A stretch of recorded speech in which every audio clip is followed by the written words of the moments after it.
আইএসএফের আমাদের এখানকার নারায়ণ বলি শওকত মোল্লা সাহেব, দাদা এই যে বলবেন। শওকত মোল্লা সাহেব উনি একটা ঘোষণা করেছিল যে 21শে জানুয়ারি আইএসএফের যে শহীদ মিনার ময়দানে যে মিছিল হয়েছিল, মিটিং হয়েছিল, সেই মিটিংয়ে যা লোক হয়েছিল তার থেকে ডবল লোক করবে এখানে। সেইটা প্রমাণ করার জন্য আজ আমরা এই পাগলাহাট থেকে ঘটপুর পর্যন্ত একটা মহা মিছিলের ডাক দিয়েছি। সেই মিছিলের উদ্দেশ্যে এখানে আমরা আছি, আর আমাদের এই গ্রামের বা এই পাড়ার মহিলারা এখানে দাঁড়িয়ে আছে ফুল দিয়ে ওনাকে স্বাগত জানানো। বিধানসভার লোক এসছে আজকে আমার বিধানসভা অমরলি বাজার। দাদা অনেকে বলছে যে জীবনতলা থেকে অনেক লোক এসছে, সব ফেক খবর, প্রমাণ দেখা। বলছে যে গাড়ি করে করে জীবনতলা থেকে লোক আসছে। প্রমাণ দেখালে মেনে নেবো, প্রমাণ দেখাতে পারবে না। মুখে অনেক অনেক কথা বলতে পারে কিন্তু পারবে না।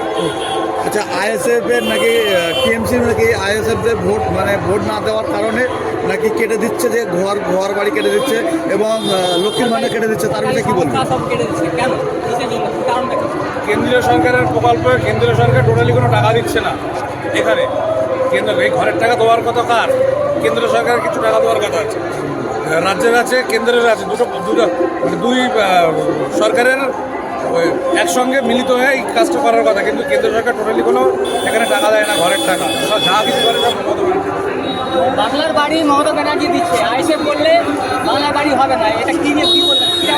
এটা একটা রাগবশত হয়ে যায় অনেক কথায়, কিন্তু দেখুন মমতা ব্যানার্জিকে গালাগালি দেবে, শওকত সাহেবকে গালাগালি দেবে, ওরা তো একটা ক্ষোভ বিক্ষোভ এর মধ্যে থাকতে পারে, সেটাই যার একটা বই প্রকাশ, তাছাড়া কিছু না। আচ্ছা, ভোগালী টু মানে ভাঙড় টুয়ে অনেক আইএসএফের মানে নেতাদের বউদেরকে লক্ষ্মীর ভাণ্ডারকে বয়কট করছে, তার বিষয়ে কি বলবেন?